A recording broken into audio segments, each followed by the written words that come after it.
aujourd'hui, dans notre monde, excuse-moi du terme, mais qui s'écroule, à tout point de vue, si on ne prend pas soin de l'humain, si on ne prend pas soin de notre qualité de vie, à quoi ça sert? À quoi ça sert? C'est le seul espoir qui nous reste.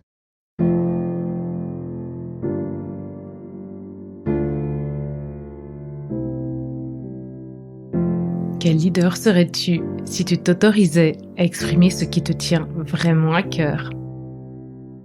Quelle entreprise dirigerais-tu si sa raison d'être était alignée à celle d'un monde où l'écologie intérieure est aussi importante que l'écologie extérieure? Bienvenue dans Vivre son cœur business, le podcast qui t'aide à remettre du cœur, du sens et de la joie dans ta vie de leader. Je m'appelle Valérie Demont, j'accompagne les chefs d'entreprise d'aujourd'hui à inspirer et transformer le monde de demain. Je les reconnecte à leur identité profonde pour qu'ils l'incarnent dans leur personal branding, leur management et leur marketing. Dans ce podcast, tu trouveras des épisodes solo ou des interviews de leaders éclairés et inspirants en alignement parfait avec leur corps, leur cœur et leur esprit.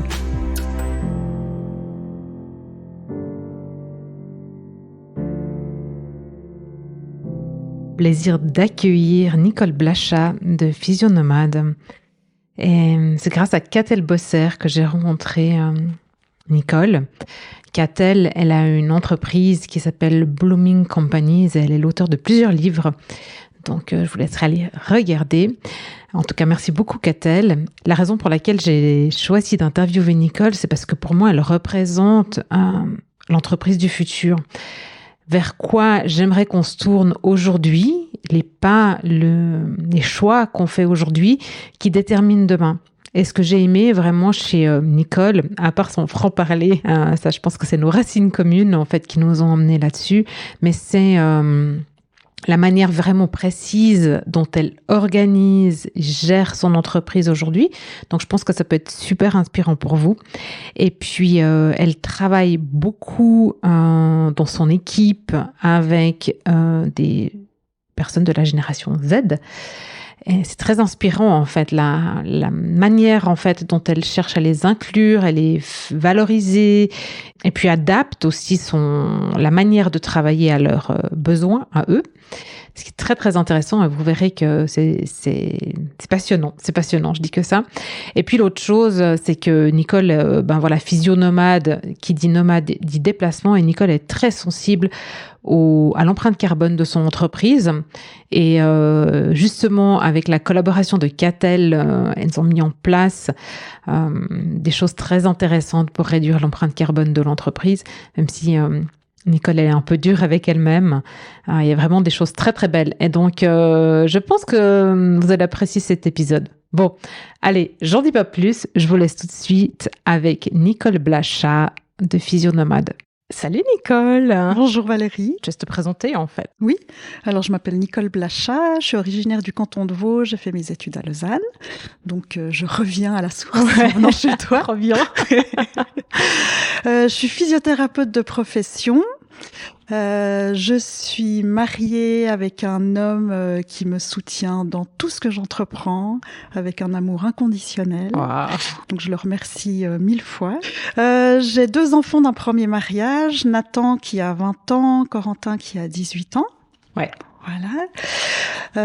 Autrement, ce qui me fait vivre mes passions dans ma vie privée, on parlera de la vie professionnelle après, c'est tous les sports d'endurance qui sont faits en nature et surtout en montagne.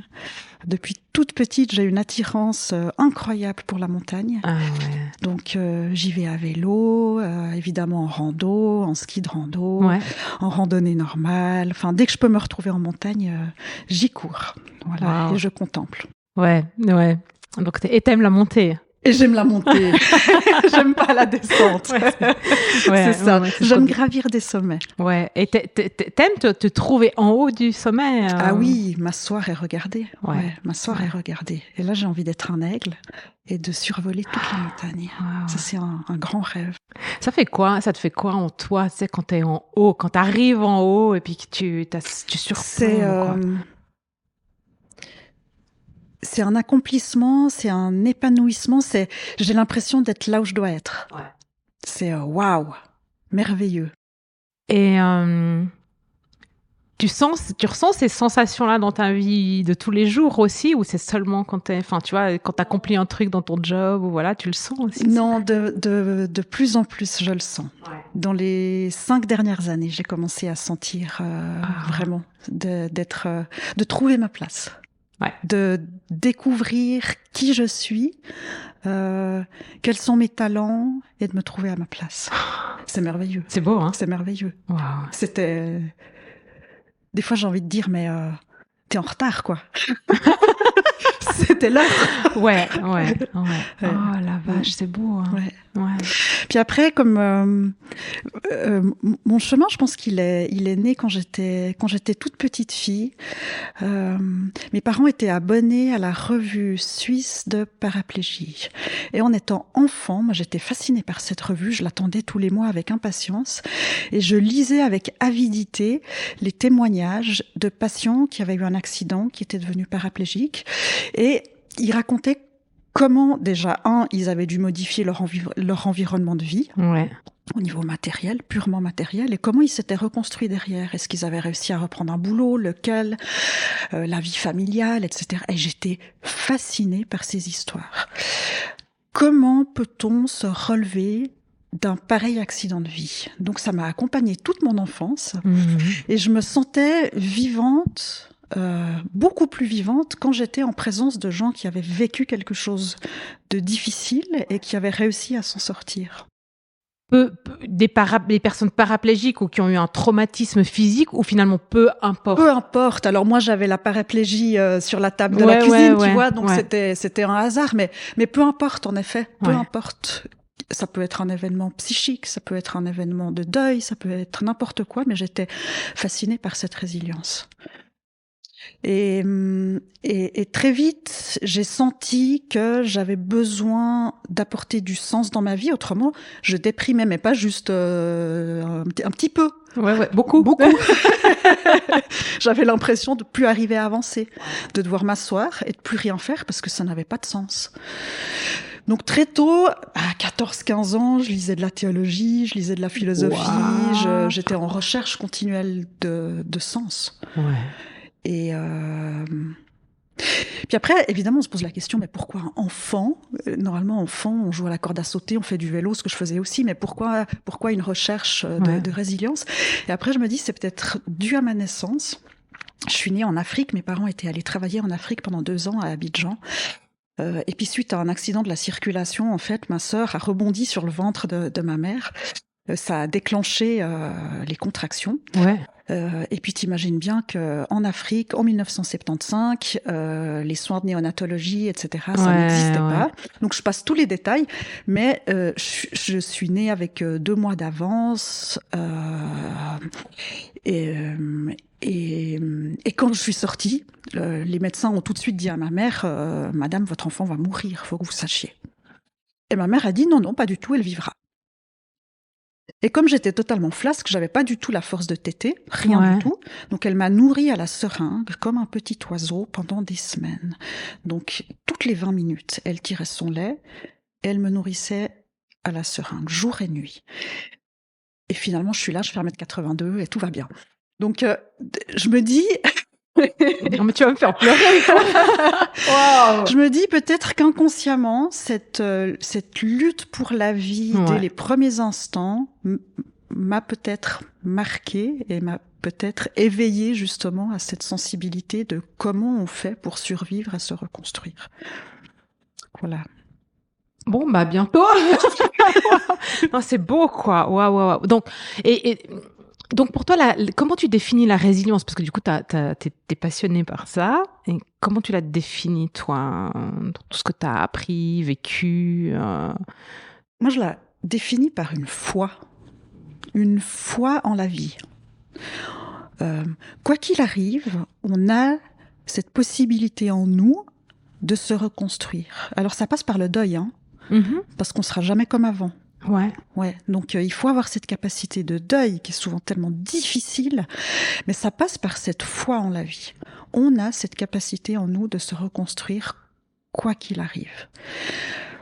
Et ce qui m'a interpellée après dans mon parcours professionnel, c'est, je pense qu'on n'est pas égaux devant la vieillesse. On n'a pas les mêmes cartes en main, et je pense que c'est la même chose avec la résilience. Ouais. Pourquoi il y en a qui l'ont, pourquoi il y en a qui l'ont pas, et ça c'est un mystère. Des gens peuvent la développer? Je pense, mais pas tout seul. Ouais. C'est ça. Je pense que dans la relation thérapeutique qu'on va établir avec nos patients, Ouais. à un moment donné, on a cette possibilité de leur transmettre la foi en leur capacité à progresser, à évoluer, et que la vie va quand même valoir la peine d'être vécue, même si c'est pas comme avant. Ouais. Et je me rappelle d'un patient qui avait un passé d'alcoolisme, de dépression, tu vois, il avait pas des très bonnes cartes en main, ce monsieur. Et il avait fait un AVC, et je voyais bien dans son regard, il avait le regard éteint. Il venait en thérapie avec le regard mort, avec le regard éteint. Et puis, par mon expérience et ma qualité de professionnel, je voyais qu'il avait du potentiel pour récupérer. Sauf que la flamme n'était pas là. Et j'ai essayé de travailler, de lui donner un espoir. Et un jour, j'ai vu la lumière dans ses yeux qui a fait bling. Il a suffi d'une parole, je me rappelle pas laquelle, mais tout d'un coup, son regard s'est allumé. J'ai vu de la joie sur son visage. Et à partir de là, on a progressé. Et c'était vraiment ce moment de yes. La résilience. Elle est là. Elle est là. On va pouvoir travailler. Alors, après, pas avec tout le monde, hein, il faut rester très humble. Hein, mais des fois, on arrive. Bon, et quand on s'est parlé l'autre fois, tu m'as dit c'est important pour moi. Enfin, tu m'as parlé de la dignité d'être debout, quoi. Et j'ai eu tellement la chair de poule. Et voilà, c'était tellement beau quand tu m'as dit ça. Parle-moi de ça, de qu'est-ce que ça te fait en toi, pourquoi c'est important. Alors, je vais prendre des détours pour expliquer ça.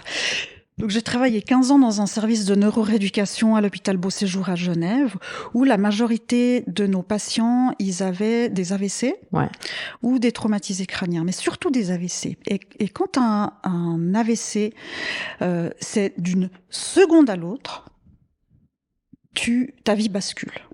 Tout allait bien et tout d'un coup, bam, tu te retrouves en fauteuil roulant, handicapé avec une hémiplégie. Souvent, tu as encore ta capacité de communiquer qui est altérée, avec une aphasie, avec des troubles de la compréhension. Enfin, ta vie a basculé. Et il faut savoir, il faut faire une expérience. Une fois, tu te mets dans un fauteuil roulant et il y a quelqu'un qui te pousse. Et tu te promènes en ville. Si tu arrives dans un magasin, n'importe où, les gens vont s'adresser à la personne qui te pousse. Personne ne va s'adresser à toi. Donc, et puis, quand tu regardes les gens, ils vont toujours être au-dessus de toi. Hein, tu as ce regard vertical qui est humiliant. Voilà. Et quand un patient a un AVC, quand tu lui demandes quel est ton objectif, qu'est-ce que vous voulez par l'avenir, dans l'avenir, le 90% des gens te répondent « je veux marcher ». Je veux être debout. C'est la seule chose qui compte pour eux. Il y en a qui ont perdu la parole, il y en a qui n'ont plus l'usage de leurs mains, il y en a qui n'arrivent plus à déglutir. Mais ce qu'ils veulent, c'est marcher. Voilà. Donc je me suis toujours battue pendant ces années de remettre l'homme debout, pour qu'il retrouve sa dignité, de pouvoir regarder les gens en face, d'exister aux yeux des autres parce qu'il est debout et à la même hauteur. Et un jour, en EMS, j'avais un patient qui avait une atteinte de la moelle épinière. Il avait une tumeur de la moelle épinière. Donc, il avait perdu partiellement l'usage de ses deux jambes. Il était très faible. En plus, pas de chance, il était grand et massif. Et il était âgé, il savait qu'il n'en avait pas pour des dizaines d'années à survivre à ce cancer. Et son objectif, c'était faire quelques pas. Donc, allez, moi j'adore ces objectifs, donc on y va, on se met dans les couloirs de l'EMS, il y a une main courante, on marchait avec le rollator, mais alors on marchait 2 pas, une pause, 2 pas, une pause, tout en sachant que jamais il récupérerait ses facultés de marche autonome. Ouais. Et tout d'un coup, il y a l'infirmière chef qui passe, qui nous regarde, et ensuite, après le traitement, elle vient vers moi et puis elle fait « Mais Nicole, je comprends pas à quoi ça sert. Pourquoi tu t'acharnes à faire ce travail alors que tu sais qu'il va jamais remarcher, ce monsieur ?» Et là, j'ai ressenti une tristesse devant cette remarque en disant « Mais vous vous imaginez ? en bout de vie, avec une maladie incurable, juste la dignité de se retrouver debout, c'est ça qui compte. Évidemment qu'il va jamais remarcher, mais être debout. Donc, je me suis battue des années pour remettre l'homme debout. Ouais. Et je trouve ce que tu me racontes, et c'est pour ça que tu es là aussi aujourd'hui, c'est de la manière dont tu gères ton entreprise. Donc, tu vas parler de ton entreprise tout soudain. Mais j'ai l'impression de l'extérieur, de ce que tu m'as raconté, que ton entreprise, il y a ça aussi avec tes collaborateurs. Tu as envie tu vois, qu'ils soient debout et bien fiers d'être debout pour qu'ils puissent se réaliser. J'ai l'impression aussi qu'il y a ça quelque part, quoi. Alors, je te laisse parler, en fait, de ton entreprise, comment elle fonctionne, ce que vous faites exactement. Alors, on s'appelle Physionomade, avec une petite phrase qui est notée sur tous nos documents. Chaque pas est une victoire. Donc ça déjà c'est voilà c'est important, tout dire. Ça veut tout dire exactement. J'ai commencé toute seule en 2015 parce que les HUG c'est très beau mais c'est 10 000 personnes, c'est une structure hiérarchique extrêmement lourde. Ouais. Si tu as un élan, si tu veux réaliser un projet, ça va jamais passer les échelons, donc tu es très vite découragé. J'en avais marre aussi de l'organisation au niveau du personnel. Poser ses vacances, c'est toute une histoire. Tu as des enfants, prendre pendant les vacances scolaires, faut négocier avec les collègues, c'est la guerre, il n'y a aucune liberté. Ouais. Et j'ai tout fait dans ce milieu extrêmement restreint. Donc, je me suis dit, pour moi, je pars de là. Ouais. Et puis, pour le patient aussi, quand il rentre à domicile après un AVC, il se retrouve chez lui et là, il prend dans la gueule toutes ses pertes. Ouais. Il est plus du tout comme avant. Il est dans le même environnement. Mais par contre, lui est totalement différent. Ouais. Et on voit un état dépressif et on voit aussi que la famille va faire beaucoup de choses à sa place. Parce qu'évidemment, ça leur fait mal au cœur de le voir comme ça. Donc, ils vont prendre le relais sur ses facultés à lui. Donc, être là pour essayer, de continuer à le faire progresser, de diminuer cette dépression, et puis avoir un apprentissage envers la famille. Non, arrêtez, c'est lui qui va faire... Enfin, voilà. Et puis, la vie a fait que finalement, j'ai eu trop de demandes, j'ai engagé quelqu'un, puis ça a été un espèce de cercle vicieux comme ça, et aujourd'hui, on se retrouve à 27 collaborateurs. Depuis 2015. Wow. Depuis 2015, ouais. Joli, hein? Ouais. Et mon idée, c'était, je ne voulais pas imposer ce que j'avais vécu à mes collaborateurs. Donc, s'ils viennent travailler avec moi, la condition de base, c'est que je leur offre des conditions de travail qui les mettent en valeur et dans laquelle ils se sentent libres d'évoluer et surtout libres de modifier leur temps de travail en fonction de ce qu'ils vivent d'un point de vue personnel. J'avais un collaborateur qui est arrivé, il dit « Écoute, moi je construis une maison en ce moment, donc je veux commencer à 30%, et puis quand ma maison sera construite, ok, je passe à 80-100%. » Voilà, donc on a fait ça. Mm-hmm. Après, j'ai des collaborateurs qui me disent « Là, en ce moment, dans ma vie, je suis pas très bien, est-ce que je peux modifier mon temps de travail ?» Donc on a mis en fait en place un temps de travail à l'heure, et en tout temps, le collaborateur peut soit augmenter, soit diminuer son temps de travail pour être en phase quand il vient le matin, pas qu'il soit complètement déprimé parce qu'il est obligé d'être là, parce qu'il n'a pas le choix. Voilà. Donc, je voulais absolument offrir cette liberté pour pouvoir se développer dans les autres domaines de sa vie. Parce qu'il n'y a pas que le travail qui compte. Ouais, et puis je pense aussi c'est super important d'avoir des physiothérapeutes, c'est toute une équipe en fait qui va bien, c'est ça, qui est en forme pour pouvoir prendre soin des patients, parce que on sait dans la relation avec l'autre quand t'es pas bien, c'est difficile en fait de tu vois, de donner l'énergie au patient. Tu peux pas, tu t'occupes pas que de son corps, quoi. Non. Il y a autre chose. Non, on doit toujours motiver, être de bonne humeur, pousser vers le haut, et ça, c'est une énergie folle. Donc, j'en ai plein, en fait, ceux qui font un 100%, souvent, ils font un 100% sur 4 jours. Ouais. Et le 5e jour, ils vont en montagne, ils vont faire du sport, c'est des jeunes, donc très souvent, voilà, ils se nourrissent différemment. Ouais, tu vois. Moi, j'ai eu un cabinet de massage il y a quelques années. Je sais plus si je t'avais dit, mais j'arrivais pas à me dire, je vais faire 8 massages à la chaîne, quoi. Non, c'est impossible. 3 max à la suite, quoi. Parce que le 3e a le droit d'avoir le même soin que le premier. Tout à fait. Il va payer le même prix, il va avoir 1 heure et tout ça. Donc, il a le droit que je m'occupe de lui de la même manière, quoi. Oui. Et, donc il me fallait un taf à côté parce que ça jouait pas de la manière dont j'avais envie de le faire pour pouvoir prendre soin des gens, quoi. Non, bien sûr. bien sûr. Après, évidemment, ce que j'ai mis en place aussi, c'est une rémunération qui est très valorisante, voilà, pour que l'employé se sente valorisé dans ce qu'il fait. Quand tu dis dans la rémunération, ça veut dire qu'au taux leur salaire horaire est plus élevé que ce qu'ils auraient ailleurs, ou bien tu as d'autres avantages? Non, ils ont un salaire qui est bien plus élevé qu'ailleurs. Voilà. Puis après, les vacances, je ne refuse jamais de vacances. Y a rien à négocier. Tu poses tes vacances, c'est comme ça. Le patient, nous on a beaucoup de patients chroniques, le patient il peut t'attendre 2 semaines. Si c'est plus de 2 semaines, on trouve un remplaçant, ça c'est ma responsabilité. Mais toi tu prends tes vacances quand ça t'arrange. Et toi, tu vois, d'un point de vue, gestion administrative et tout ça, est-ce que c'est plus compliqué pour toi Oui, bien sûr, évidemment. Voilà. Mais c'est un choix. Voilà, c'est un choix. Bah oui, bien sûr que ça demande un engagement plus important de ma part. Mais je vois pas comment le faire différemment. C'est pas possible. Mais je trouve que, tu vois, enfin, t'es d'accord, en fait, peut-être de te compliquer un petit peu plus la vie sur les plannings et tout ça, de consacrer un peu plus de temps. Mais finalement, tu sais pourquoi tu le fais. Oui, mais Valérie, autrement, ça n'a pas de sens. Si tu fais comme tout le monde, ça n'a pas de sens. Ah, mais c'est pour ça que t'es là. T'as pas besoin de me convaincre. Moi, j'ai besoin que tu dises ça pour que les gens entendent, en fait. C'est ça, mais ça n'a pas de sens. Puis aujourd'hui, dans notre monde, excuse-moi du terme, mais qui s'écroule, à tout point de vue, si on prend pas soin de l'humain, si on prend pas soin de notre qualité de vie, à quoi ça sert? À quoi ça sert? C'est le seul espoir qui nous reste. Oui. Oui.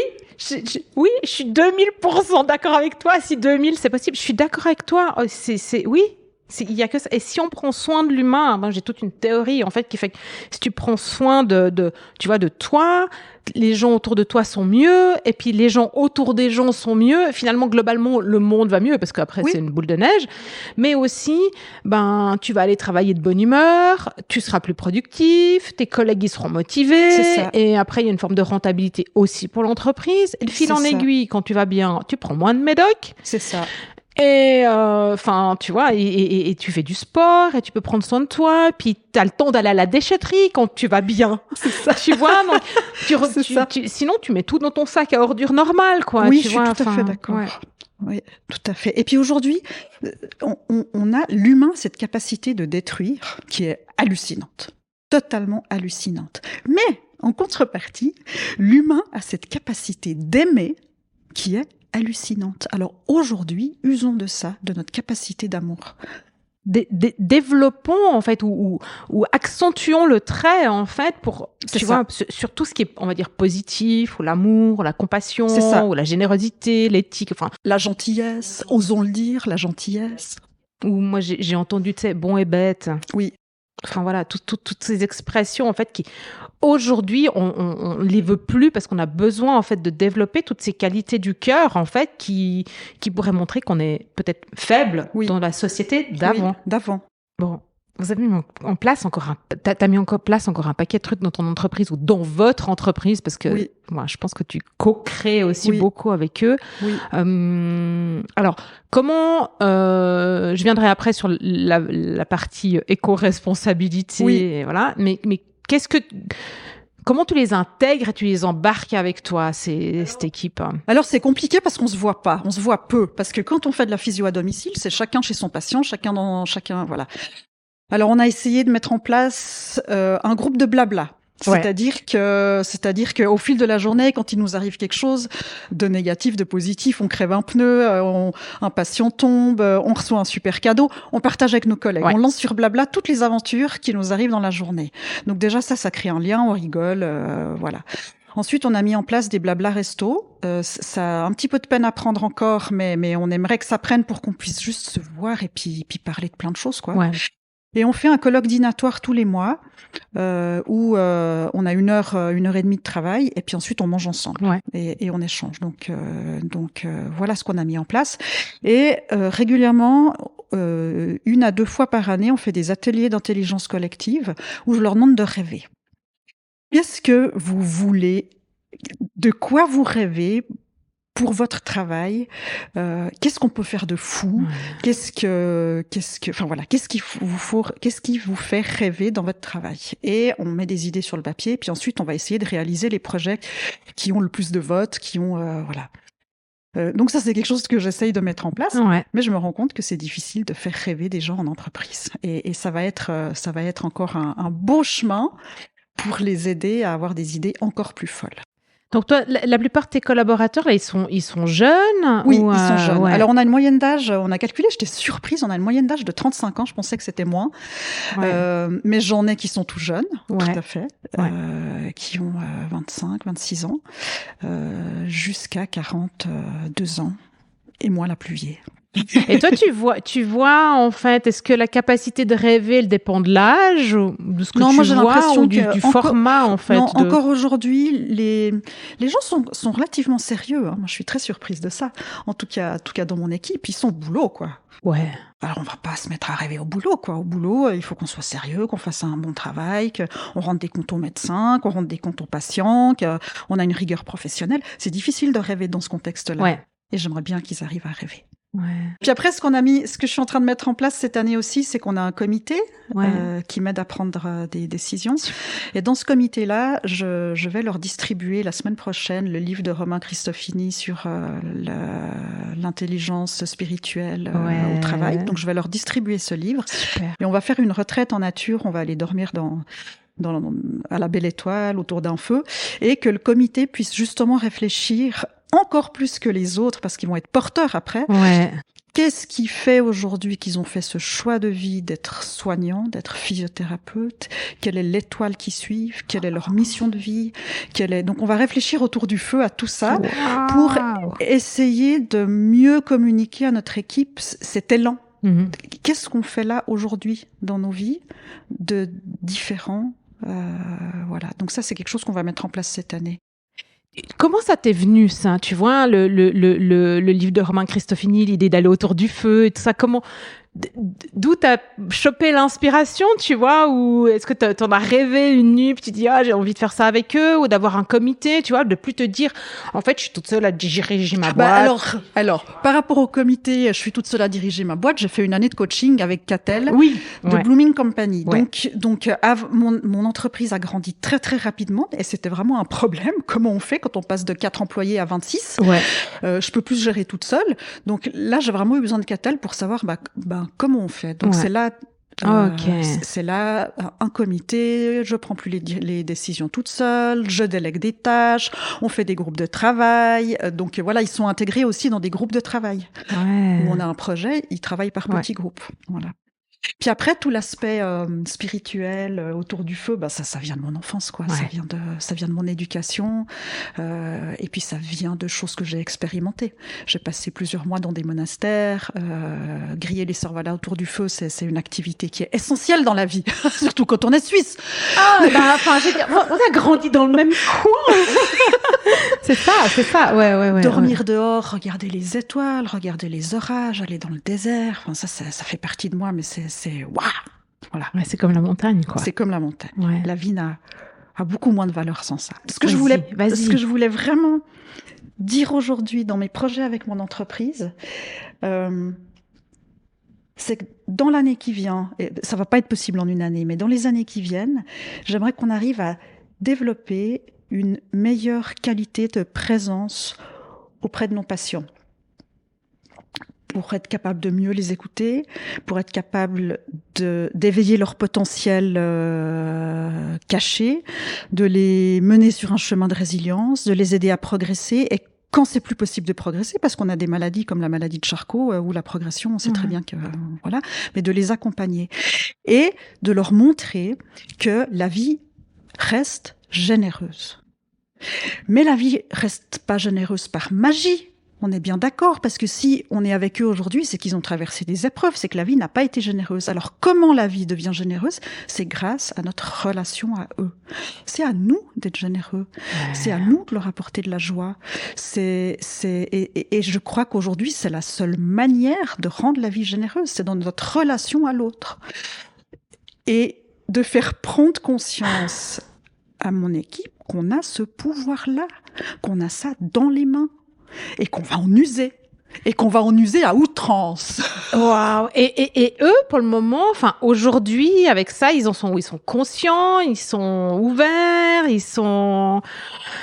Et puis l'autre chose, c'est que est-ce que c'est aussi 30 minutes de physio à domicile? Alors c'est 30 pour tout ce qui est orthopédie. Ah oui, ouais. Mais après pour tout ce qui est neurologie, c'est 45 minutes. Ouais. Donc t'as plus de temps parce que 30 minutes c'est chaud, hein. 30 minutes c'est chaud, ouais. Ouais. Okay. À 45 minutes, et puis je laisse du temps pour le déplacement aussi. Ouais. Mais mes thérapeutes, ils ont 1 heure par patient, déplacement compris, que ça soit 30 ou 45 minutes. Après, ils gèrent. Donc avec le patient de 30 minutes, ça va laisser le temps de prendre un café. Ça va leur donner une liberté. Si le trajet est très court, eh ben là aussi, ça va leur donner du temps pour discuter un peu, pour soigner cette relation thérapeutique. Après. L'autre objectif par rapport à mes collaborateurs, c'est qu'ils apprennent à se connaître encore mieux. En quoi ils sont différents de leurs collègues? Ils ont la même formation, plus ou moins, ils sont tous thérapeutes, mais qu'est-ce qui fait qu'ils brillent différemment que leurs collègues? Quelle est l'étoile qui suivent? Parce qu'on ne suit pas tous la même étoile.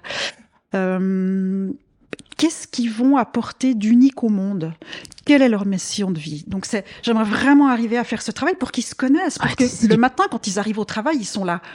Je sais qui je suis et je sais ce que je peux apporter de différent au monde.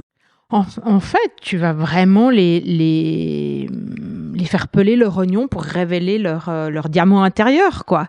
C'est ce que j'aimerais. Est-ce que je vais y arriver? J'en sais rien. Mais je pense qu'on va au moins essayer de semer des petites graines. Oui. Voilà.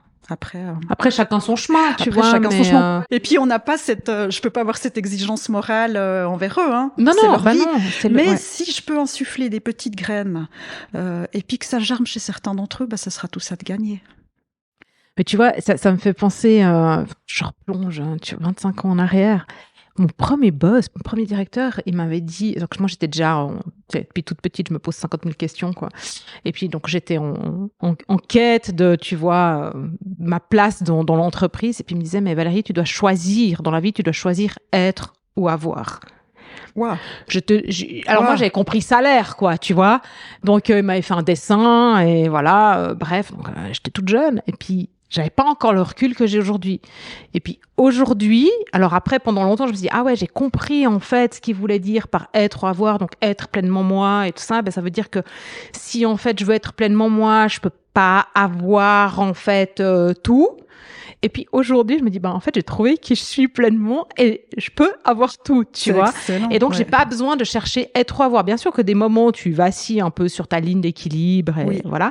Mais en fait, j'ai droit à tout parce que je suis dans cette perspective, tu vois, d'abondance, d'ouverture, je suis connectée au tout. Et donc, il y a tout. Oui. Et je suis tout. Oui. Et mais c'est un monstre chemin, quoi. C'est un monstre chemin. Ça va prendre du temps. Ouais. Mais voilà. Après, c'est clair que quelqu'un qui est mal dans son travail, la plupart du temps, c'est parce que il n'est pas aligné avec ses valeurs. Son travail ne lui permet pas de vivre selon ses valeurs. Donc, on va essayer de faire au mieux pour que ça soit pas le cas. Enfin, pour que. Et tu vas commencer autour du feu, quoi. Et je vais commencer autour du feu. C'est sûr. Ouais, c'est cool. Et puis je pense le livre de Romain Cristofini là, ce leadership spirituel, je crois, celui qui est vert là. Ouais. Je pense qu'il est bien parce qu'il reste quand même très. Il est très accessible. Puis il est très entreprise, quoi. Absolument. Tu vois, donc il est très quand même théorique et il parle très bien au cerveau. Absolument, il parle très bien au cerveau. On est d'accord. Il met vraiment des mots faciles. Non, il n'est pas barré comme on pourrait l'être. Pas du tout. Puis après, il y a encore le livre d'Emmanuel Faber, Suivre une voie. Oui. Ouvrir une voie, pardon, qui est merveilleux justement avec cette étoile, où il parle tellement de cette étoile polaire. Il a des phrases qui sont même merveilleuses. On se dit au début, mais c'est du bullshit. De toute façon, c'est un grand PDG. Tout ce qu'il va nous raconter, c'est du bullshit. Non. Non. Bon, puis après, voilà, il parle de la montagne. C'est ça. Alors en plus, ça m'appelle, voilà. Ouais. Et moi, j'ai adoré. Enfin, tu vois, à un moment, je crois que c'est au début du livre, en fait, où il faut que vous lisiez ce livre. Ouvrir une voie de Emmanuel Faber. Je mettrai le lien dans l'article de blog, mais à un moment donné, c'est pleine crise du Covid, voilà, il est dans l'ascenseur, il va être interviewé et tout, puis il dit, je pose la main sur la barrière et je me rappelle la roche, en fait, pour que, tu sais, il s'ancre, il se rassure et tout. Et je me suis dit, mais je suis tombée dans quoi comme bouquin, tu vois? Et je me suis dit, waouh, quoi, vraiment. Et tu dis, t'as des grands dirigeants. Moi, j'avais déjà entendu, tu vois, en conférence, voilà, avec tout ce qu'il avait fait avec Danone et tout, tu te dis, oh, putain, il est hyper inspirant, le gars. Mais là, dans le livre, enfin, je veux dire, il s'ouvre quand même. Absolument. Wow. Absolument. Il y a encore, j'ai envie de discuter encore avec toi de la génération Z, parce que t'as des jeunes. J'adore la génération Z. Donc, donc, t'es confronté. Enfin, nous, on n'est pas de cette génération-là, quoique avec notre perception, je pense qu'on est pas loin des Y. Pas loin du tout. On est en tout cas pas X et boomer, quoi. Non, moi je me sens. Alors. Bizarrement, moi, je me sens fait partie de la génération Z, dans mes attentes, dans ma manière de fonctionner. Ouais. Voilà. Donc, raconte-moi un peu comment c'est avec tes Z et toi Z. Alors moi, j'ai 2 enfants qui sont de la génération Z. Et je les ai vus évoluer avec beaucoup de souffrance. Beaucoup de souffrance de traverser ce monde aujourd'hui. Ils sont constamment en recherche de sens. Constamment. D'être assis sur un banc d'école à apprendre des choses qui n'ont pas de sens, c'est impossible. On a tout fait, On a tout fait. Mais mon aîné, Nathan, quand il était au cycle, donc entre 12 et 15 ans, il a passé 50% de son temps en dehors de l'école. Il faisait de la photo, il faisait du parcours à outrance, et pour lui, c'était impossible d'aller s'asseoir sur ces bancs d'école, je vais y arriver. Donc là, on a rencontré des gens très intelligents qui ont perçu tout ça et qui, la doyenne lui a dit, OK, si tu as les notes, on fait un contrat, tu viens à 50% à l'école, je valide ton année. Mais il faut avoir les notes. Et tu dois pas rater 1 heure de plus que les 50%. Donc on a eu des gens très intelligents. Corentin, le petit, c'est la même chose. Alors lui, il a réussi à rester sur les bancs d'école, mais il a foutu un bordel pas possible. Parce que ça n'avait pas de sens. Et aujourd'hui, dans mes employés aussi, si on leur donne pas à manger au niveau du sens, ils s'engagent pas. Ils viennent travailler la mort dans l'âme, on les a pas avec nous. Mais si vous leur donnez du sens, alors là, waouh, ils ont une capacité d'engagement qui est hors pair. Et ils se mobilisent. Le sens, ils le trouvent dans le soin à la personne par eux-mêmes, ou toi, tu leur donnes encore autre chose? Alors, je pense qu'ils le trouvent d'eux-mêmes, autrement, ils seraient pas là. Ils ont fait leur chemin, ils sont pas bêtes, Au contraire, ils sont très intelligents, la nouvelle génération. Très, très intelligents. Et très sensibles, hyper sensibles. Mais je pense qu'aujourd'hui, ils ont besoin, justement, d'avoir des dirigeants qui valident ce besoin de sens. Aujourd'hui, on n'est plus dans la performance uniquement, on n'est plus dans le gain. Bien sûr que notre entreprise, elle doit pouvoir survivre. Complètement. Puis eux, ils doivent pouvoir vivre aussi. Donc ils doivent pouvoir vivre aussi. Donc on va pas dire que l'argent n'est pas important, ce n'est pas vrai. Mais valider leur recherche de sens et valider leur hypersensibilité. On est là pour ça. Dire oui, je reconnais que c'est important pour toi et que sans ça, tu ne peux pas travailler. Voilà. Et puis ils ont besoin d'une grande liberté. Les contraintes, c'est mort. Alors, bien sûr qu'il y en a des contraintes où c'est inévitable, mais si on peut leur ouvrir une porte de liberté, où ils se sentent acteurs de leur vie, c'est aussi tout gagné. Donc, c'est ce que je fais avec les horaires libres que je leur donne, où ils ont vraiment cette possibilité de venir, entre guillemets, quand ils veulent. C'est pas vrai, mais d'avoir une souplesse. Ouais, t'as quand même t'as quand même un cadre de travail ou un minimum. Évidemment, et des procédures à respecter. Et je me bats pour le respect des procédures parce qu'elles sont essentielles. Mais par contre, là où on peut donner du mou, on donne du mou. Et cette liberté leur permet de respirer.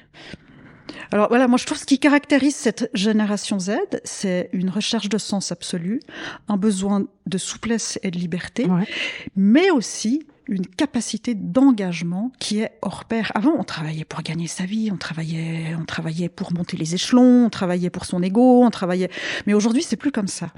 Et on doit le valider. Et les entreprises qui n'ont pas compris ça, à mon avis, vont avoir beaucoup de peine dans le recrutement. Voilà ce que j'ai à dire sur la génération Z. Mais c'est une génération, je trouve, qui souffre.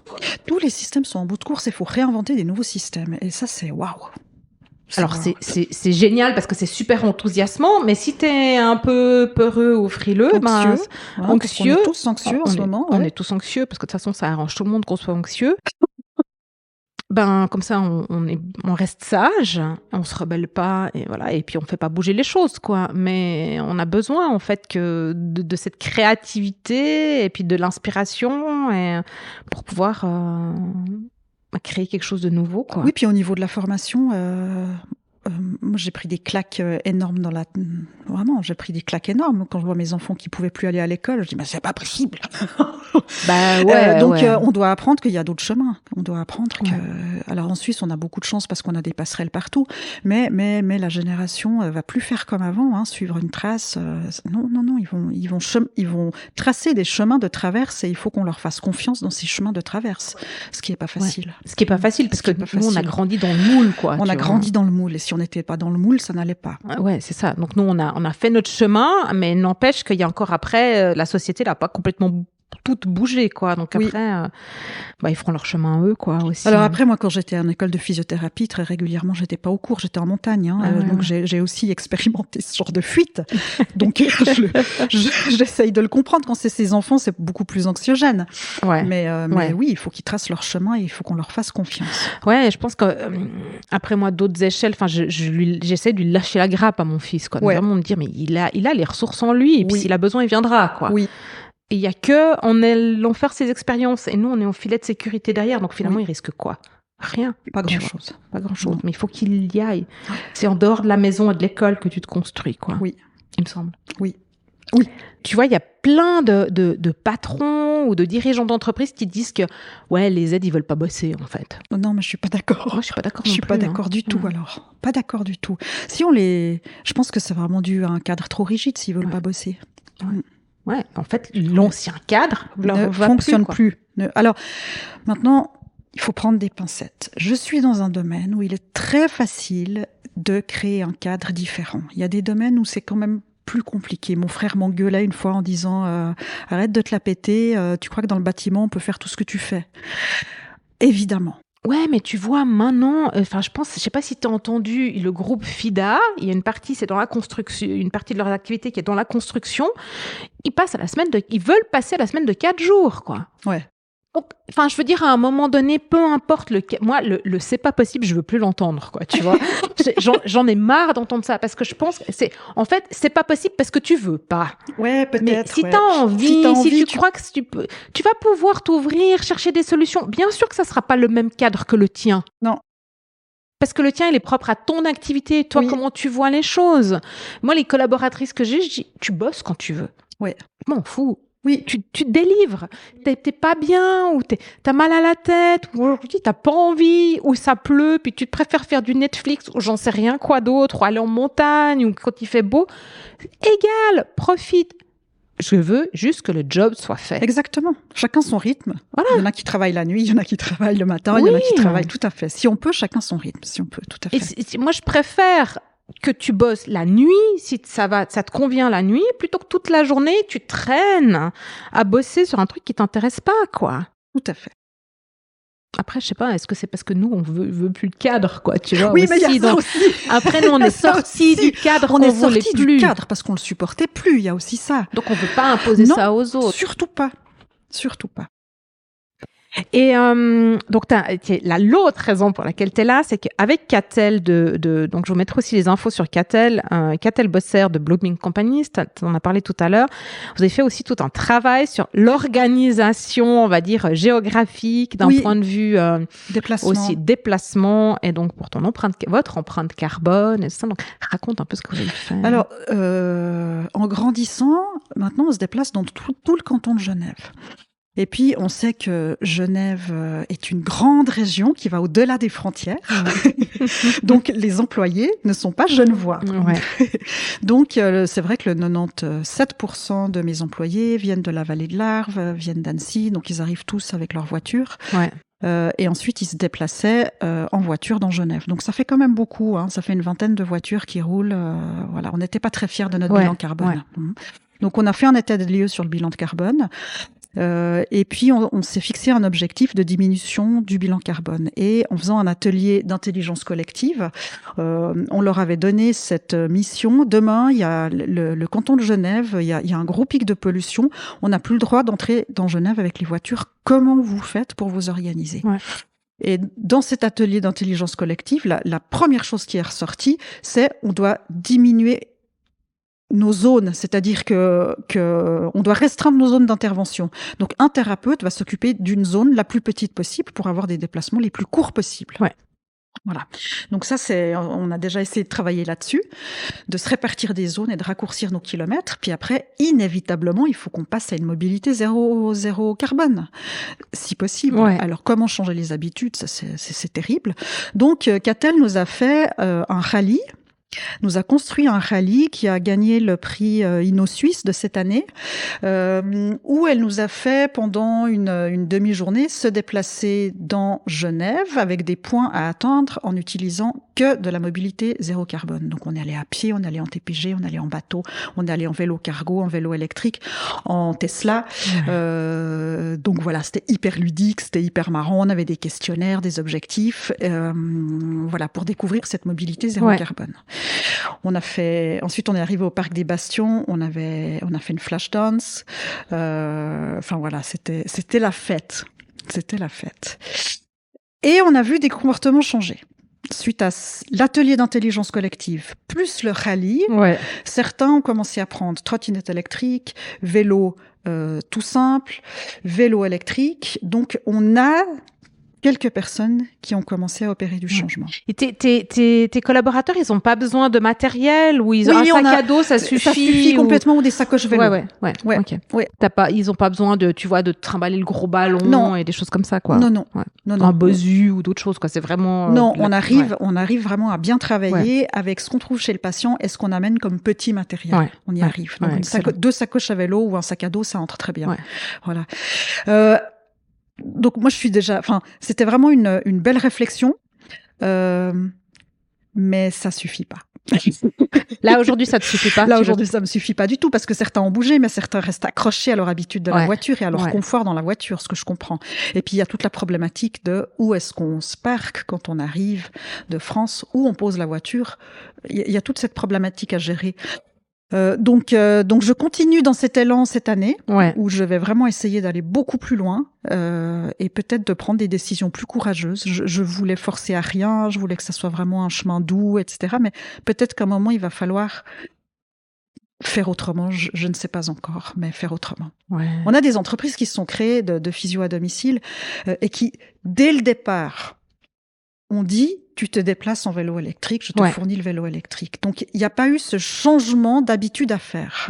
Nous, on est dans un changement d'habitude et c'est ça qui est compliqué. Et toi, là, c'est leur propre trottinette, vélo, alors, tout ça, ou bien... Jusqu'à présent, c'était ils ont pris l'initiative eux-mêmes, tout d'un coup, de s'acheter un mode de transport zéro carbone. Mais ce que j'ai fait pour encourager, c'est que je continue à leur payer leurs frais kilométriques comme s'ils se déplaçaient en voiture. Donc, voilà, au niveau financier, c'est un petit sucre en disant, OK, super. Maintenant, je vais me mettre à louer des vélos électriques chez Genève Roule. Et dans ce cas-là, on va réfléchir, on va pas leur enlever tout leur acquis financier parce que dans ce cas, ils vont jamais prendre le vélo.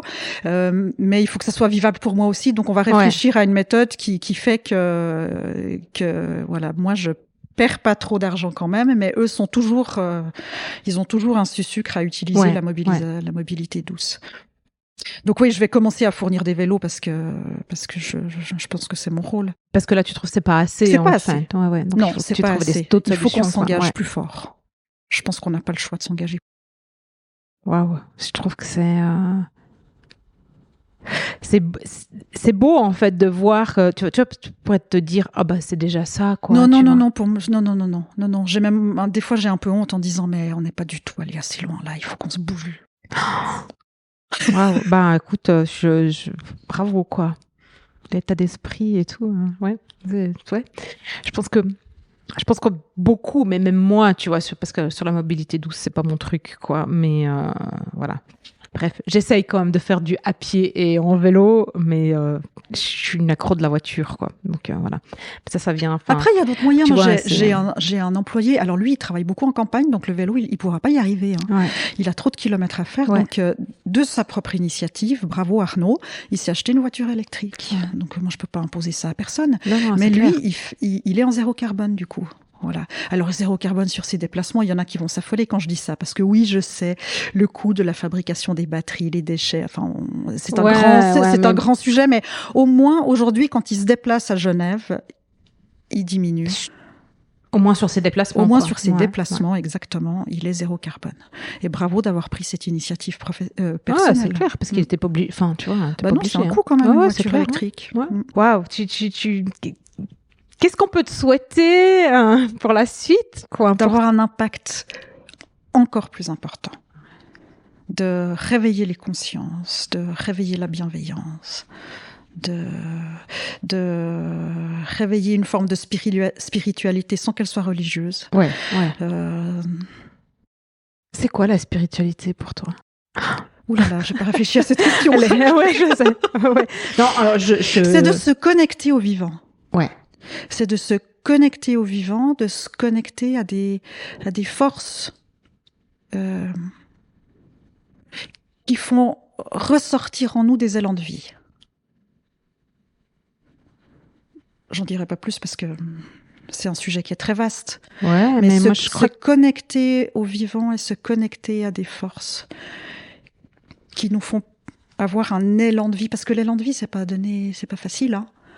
L'élan de vie, c'est pas facile. Non, tu vois, mais le matin, quand tu te lèves, c'est pas facile. Hein. Toi, t'es à ton compte aussi depuis longtemps. Moi, depuis 13 ans, je dis, mais je dois me motiver toute seule. Je dois trouver des objectifs. C'est moi qui me mets des pieds au cul Pardon. Oui. Toute seule pour avancer, voilà. Et donc je dois avoir des rêves, je dois me mettre en mouvement là-dedans. Et puis, là en ce moment je suis un peu rebelle. Je disais j'ai besoin. J'adore les rebelles. J'ai besoin que vous me souteniez. Vos discours de c'est pas possible ou ça sera quand ou gna gna gna et toi et tes rêves et tes visions idéales. Et il serait temps que ça rapporte. Enfin tu vois plein de choses comme ça que t'entends autour de toi quand t'es à ton compte. Ou toi t'es à ton compte, tu peux. Voilà, tout ça, en fait, moi, je veux plus l'entendre, quoi. Parce que je veux de l'encouragement, parce qu'on est, tu vois, des gens comme toi, moi, Catel, d'autres gens, on est là, justement, tu sais, pour cet éveil de conscience, pour amener une forme de spiritualité ou autre chose, en fait, qui va faire que le vivant pourra durer, ou ce qu'il y a de vivant en nous, parce que la planète, elle sera encore là d'une manière ou d'une autre. On a besoin d'être encouragé, qu'on n'a pas besoin qu'on nous mette des bâtons dans les roues, quoi. Non, mais il existe des réseaux aujourd'hui. Là, je viens de commencer une formation de leader réveillé. C'est une formation qui est faite au Canada en collaboration avec une université de Paris. Donc, il y a des gens, c'est toute la francophonie. Et c'est génial parce que déjà, les thèmes, tu iras regarder, je te montrerai le lien, les thèmes qu'on aborde, c'est juste waouh! À chaque fois que je lisais le titre, je suis là, oh putain, c'est trop bien! Et là, on vient de commencer et du coup, on s'encourage les uns les autres. On a un réseau qui est international et on voit des gens qui essayent chez eux et ces réseaux-là, ils sont hyper importants. Donc, je pense que c'est ça qu'il faut qu'on développe. Donc là, s'entourer des bonnes personnes. S'entourer des bonnes personnes, aller chercher du réseautage. Là, je vais encore aller les rencontrer. Tu sais, celle que tu as interviewée qui fait les formations de bonheur au travail. Annika Manson. Voilà, Annika. Donc, moi, je vais faire sa formation là. Et puis, cette femme-là, elle est pas loin en plus. Elle est là, elle est à Genève. Donc, il faut qu'on forme des réseaux. Donc, de nouveau, je fais un petit aparté. Merci à mon mari. Oui. Parce qu'alors, lui, il me soutient, mais à fond dans tous ses projets. Merci. C'est le prénom. C'est le prénom. Non, enfin voilà. Je sais pas, on pourrait parler encore des heures. Des heures. Je te souhaite beaucoup de succès, de réussite. Donc, pas au sens, tu vois, de l'époque, mais au sens d'aujourd'hui, pour que tout ce que t'entreprends, ça sème des graines et fasse du bien. Et merci à toi Valérie de m'avoir accueillie, de m'avoir invitée. C'était une surprise incroyable. Et merci pour cet échange. Ouais, qui est riche. Et merci beaucoup à Catel pour la mise en relation. Oui, merci Catel, on t'embrasse.